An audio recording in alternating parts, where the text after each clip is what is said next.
Live from New Delhi, you're watching DD India Live, India's voice to the world. I'm Abhishek Mahajan. Coming up in the next 30 minutes. India slams Pakistan at UN for unjustified claims. Indian envoy says Jammu and Kashmir is an integral part of India. US President Donald Trump says US had very good and productive discussions with Russian President on ceasefire deal in Ukraine. Adds good vibes coming out of Russia. Putin also praises Trump. US Congress averts government shutdown after Senate passes bill to continue funding government through September. And Mark Carney, sworn in as Prime Minister of Canada, also reshapes his 24-person cabinet, cutting almost half of the ministerial post.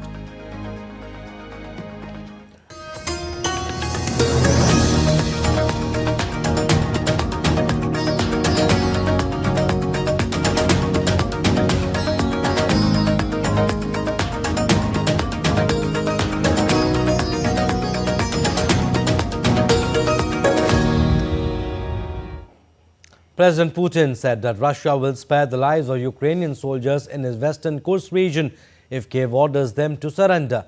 Putin's remarks came after US President Donald Trump urged him to avoid a horrible massacre there.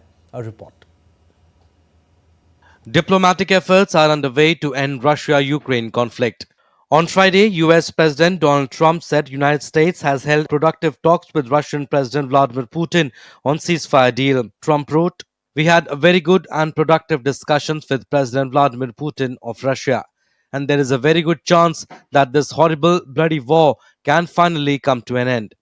But at this very moment, thousands of Ukrainian troops are completely surrounded by the Russian military and in a very bad and vulnerable position. I have strongly requested to President Putin that their lives be spared."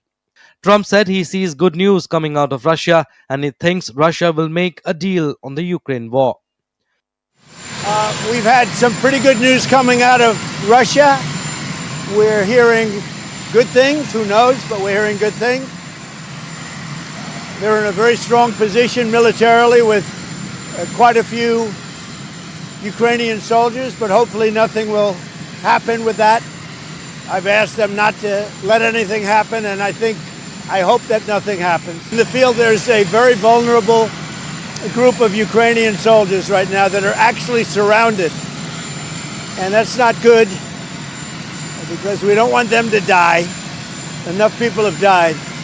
So we'll see what happens with regard to all of it. But I'm getting, from the standpoint about a ceasefire and ultimately a deal, some pretty good vibes coming out of Russia. In response, Russian President Vladimir Putin said on Friday that Russia will guarantee the safety of Ukrainian troops in the Kursk region if they surrender. At the same time, we understand President Trump's call to be guided by humanitarian considerations with respect to these servicemen. In this regard, I would like to emphasize that if they lay down their arms and surrender, they will be guaranteed life and decent treatment in accordance with international law and the laws of the Russian Federation. For the effective implementation of the US President's call, a corresponding order from the military political leadership of Ukraine for its military units to lay down their arms and surrender is necessary. A US proposal for a 30-day interim ceasefire has already been accepted by Ukraine. A lot of diplomacy, a lot of negotiations that can bring peace closer. Now on the table is the American proposal of unconditional silence in the sky, at sea and on the front. Ukraine accepts this proposal. Rapid movements towards guaranteed security, towards the end of this war, towards a reliable peace. Our team works very well at the meeting in Saudi Arabia. Contacts with the American sides are ongoing. While Moscow said it would only agree to if certain conditions were met. French President Emmanuel Macron said on Friday that Russia must accept a proposed 30-day ceasefire deal. On battlefield, Russia announced on Friday that its forces had recaptured another settlement in the Kursk region previously held by Ukraine. Russia's emergency services also released images showing the evacuation of civilians from Sudza. However, Ukraine has denied its forces in Kursk were encircled, describing the claim as a Russian fabrication. Ukraine also held a march on Volunteer Day of Ukraine in central Kiev on March 14. Activists of nationalist youth groups took part in the procession. Bureau Report, DD India. And Russian President Vladimir Putin also praised Trump for doing everything to improve US-Russia relations. We know that the new administration headed by President Trump is doing everything to restore at least something of what was practically reduced to zero, destroyed by the previous American administration. This process is not simple, if not complicated, but nevertheless, as everyone knows. I had a telephone conversation with President Trump. The first contacts of our Minister of Foreign Affairs with his American counterpart took place, and the Russian presidential aide Oshakov met with his counterparts. So, in general, the situation is starting to move. Let us see what comes out of it. And in a dramatic turn of events, the US Senate passed a stopgap spending bill on Friday, averting a partial government shutdown. The bill, which was approved 54-46, will now head to US President Donald Trump's desk for signature. The move comes after Senate Minority Leader Chuck Schumer broke the logjam, deciding to vote for the bill despite opposition from his party. Schumer's decision was driven by concerns that a government shutdown would be catastrophic. The bill will maintain spending at $6.75 trillion for the fiscal year ending September 30th. However, will cut spending by $7 billion. The U.S. military will receive an additional $6 billion, while non-defense programs will be reduced by $13 billion. Schumer's move has sparked criticism from within his party, with many Democrats expressing anger over the bill. The move has also exposed deep divisions within the party. Now, Mark Carney, the former central banker, was sworn in as Canada's Prime Minister on Friday. After being sworn in, Carney expressed his willingness to collaborate with US President Donald Trump, who is promising tariffs that could devastate the Canadian economy. Carney made it clear that his approach would differ, emphasizing respect for Trump's priorities and noting their previous cooperation at international meetings. Carney also restructured his cabinet, reducing the number of ministerial positions. I look forward to speaking with President Trump. Just to be clear, we respect the United States. We respect President Trump. President Trump has put some very important issues at the top of his agenda. We understand his agenda. We understand the importance of addressing the scourge of fentanyl, which is a challenge here in Canada as well as the United States. And I would say that the measures that have been put in place in recent weeks in Canada and Mexico, also the United States, means that we are making tremendous progress. And Canada's opposition leader Pierre Poilievre, while congratulating new Prime Minister Carney, also criticized Liberal Party for its agenda and promises. You see, Mark Carney thinks Canadians are stupid. He thinks that a little bit of cosmetic surgery will allow the Liberals to disguise who they are and make people forget what they did for 10 years in order to elect them to a fourth Liberal term. But it's the same Liberal gang, with the same Liberal agenda, the same Liberal results, and the same Liberal promises of the last 10 years. And protesters show rage on the eve of a mass demonstration in Belgrade as the rally against the government of President Alexander Vučić. The protest, which began in November, was sparked by a collapse of a railway station roof in Novi Sad that killed 15 people. Protesters expressed frustration and anger, calling end of corruption.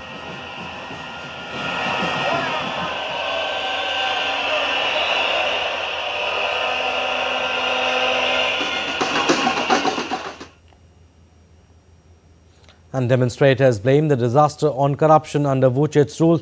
The movement has gained momentum, with students, teachers, farmers and workers joining the demonstrations, posing a significant challenge to Vučić's 12-year tenure as Prime Minister or President. Serbian authorities expect an even larger protest, expected to be the largest in Serbia over a decade. Serbian President Alexander Vučić has called for peace to be preserved at any price, urging restraint and stability. The state of Serbia will take all necessary measures to guarantee peace. Those who disturb the peace will be arrested and severely punished. I will not allow anyone to destroy all the good things we have done. I will not allow them to destroy the future of this country. And Armenian Prime Minister Nikol Pashinyan has said his country and Azerbaijan will not deploy third country forces along the border after the two sides sign a peace agreement. Pashinyan briefed Russian President Vladimir Putin on a finalized draft peace agreement with Azerbaijan in a phone call. Earlier, officials in Yerevan and Baku said they had agreed the text of a peace agreement to end more than 3 decades of conflict between their countries, a sudden breakthrough in a fitful and often bitter peace process.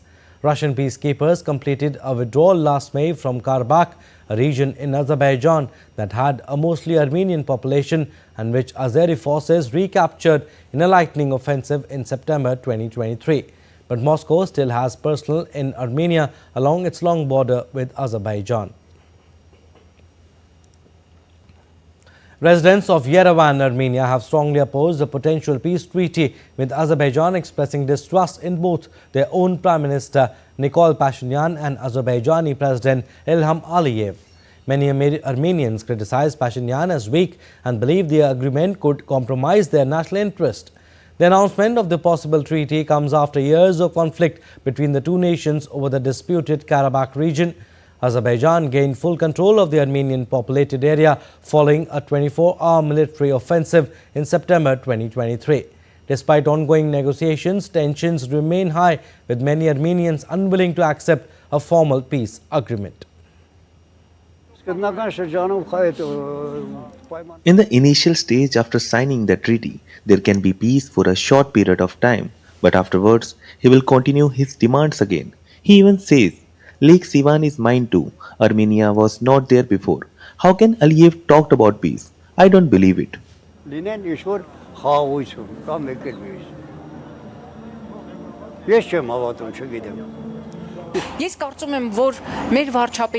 I think they are taking advantages of our Prime Minister's weakness, forcing him to change the constitution, forcing him to sign clauses that are not in our interests, not from Armenians' position. I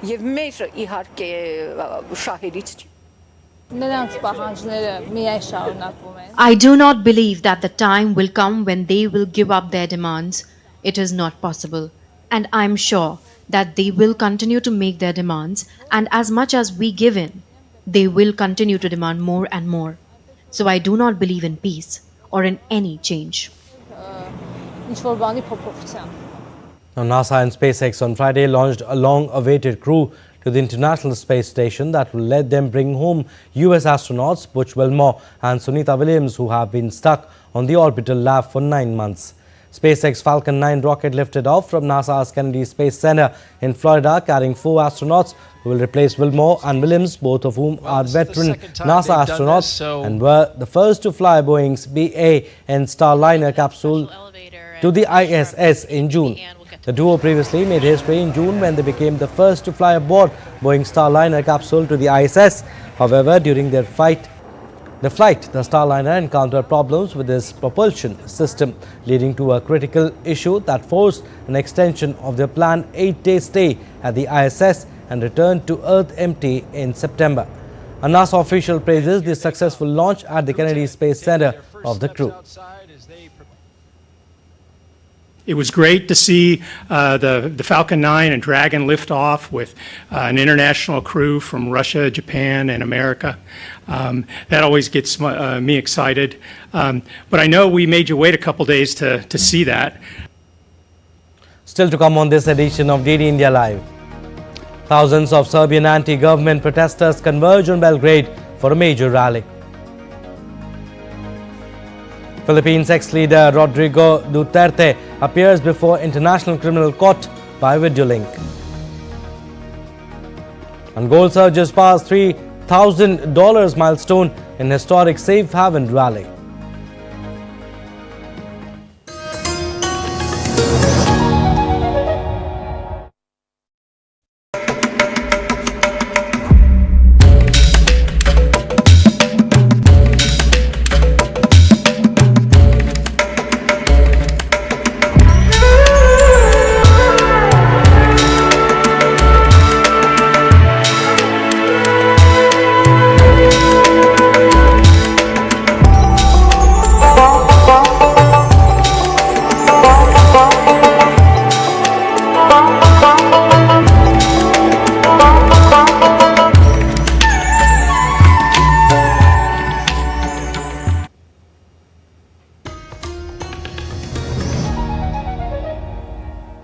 Welcome back. You're watching DD India Live. I'm Abhishek Mahajan.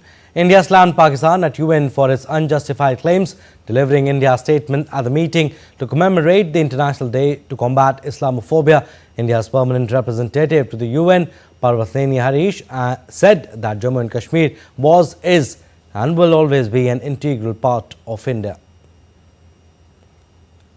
The former Foreign Secretary of Pakistan today has made an unjustified reference to the Indian Union territory of Jammu and Kashmir.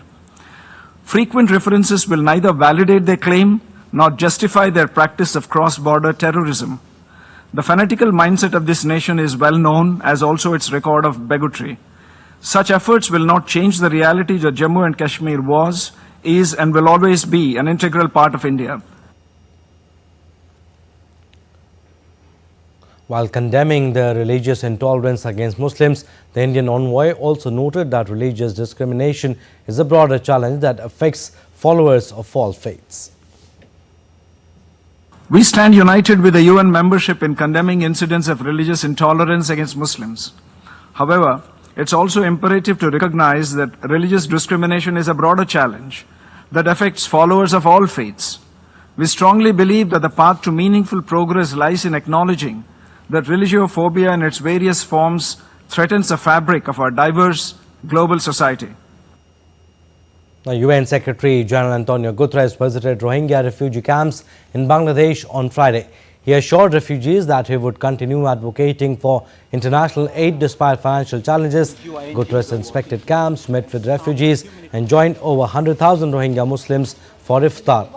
The ration supply has dropped from $12.5 to $6 due to US aid cuts. Over 50% of Rohingya refugee funding previously came from US assistance.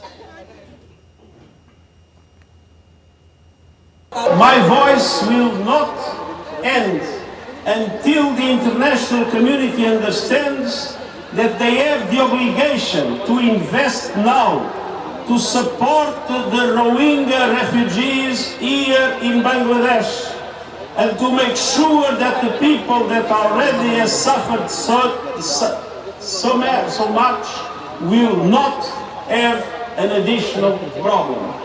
We will do everything to solve the problem.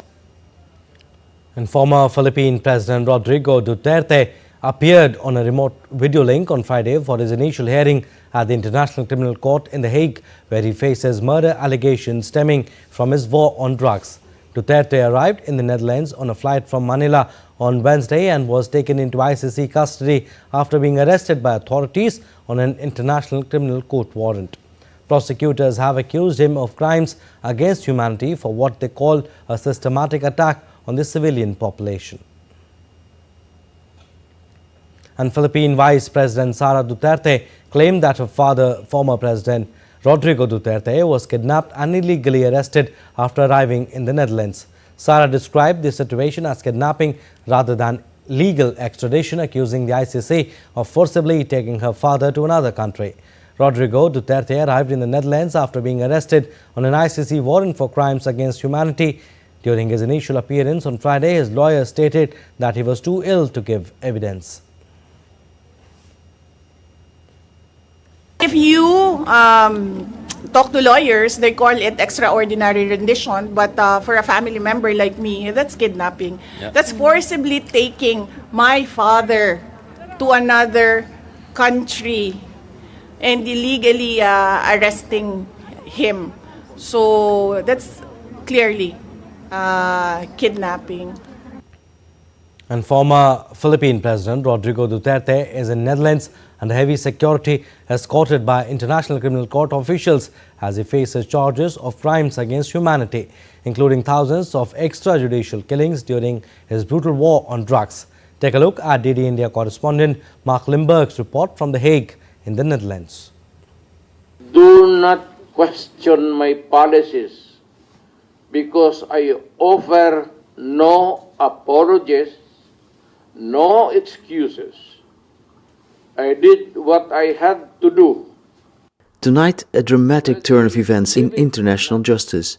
Former Philippine President Rodrigo Duterte has arrived in the Netherlands. His plane touched down at Rotterdam The Hague airport yesterday, where he was immediately taken into custody by International Criminal Court officials. Under tight security, Duterte was transported to the high-security detention center in Scheveningen The Hague, where he arrived yesterday evening.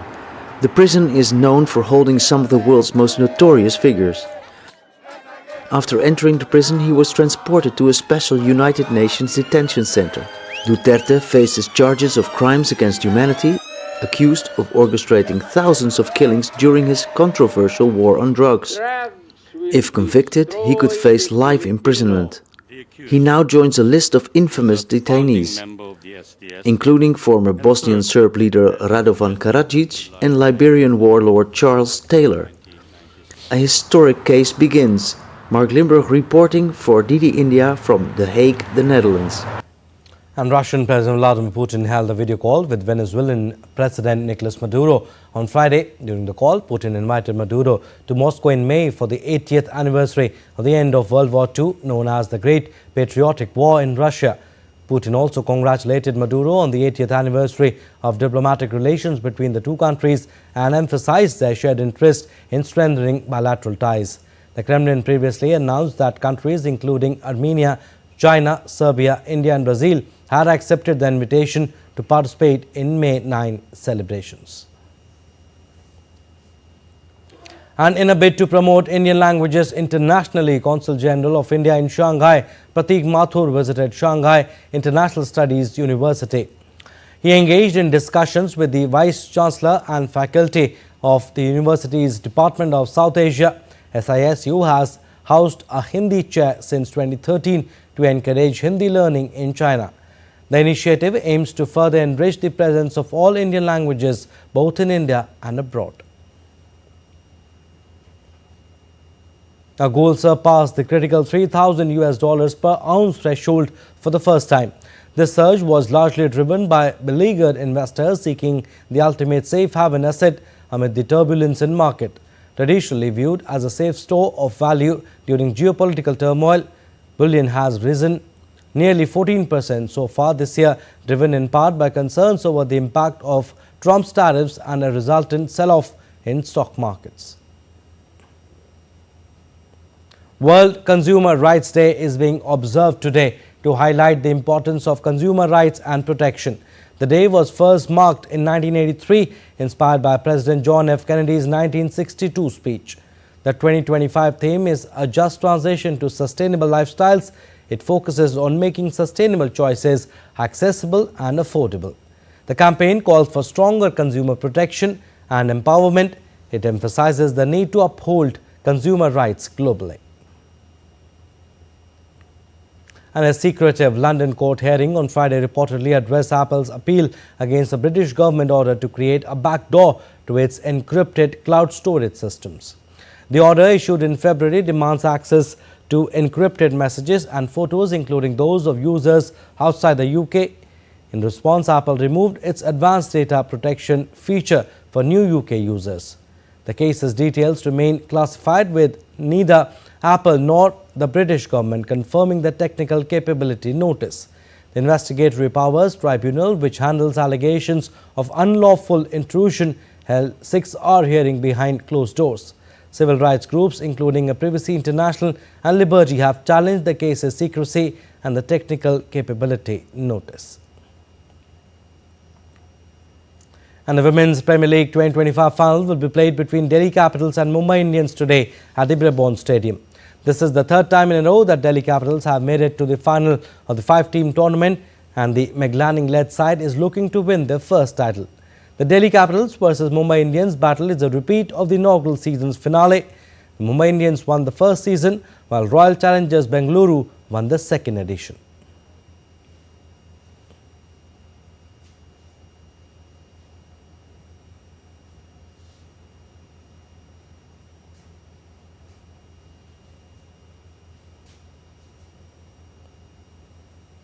Alright, that's all for this edition of DD India Live, but do let us know your thoughts on the news of the day. For those on the go, you can get all the latest news and updates from India and across the world on DD India mobile app. The app is available on both Android and iOS. Scan the QR code on the screen to download now. And we'll be back with more news as it breaks here on DD India. I'm Abhishek Mahajan from All First Air in Delhi. Thanks for watching DD India Live.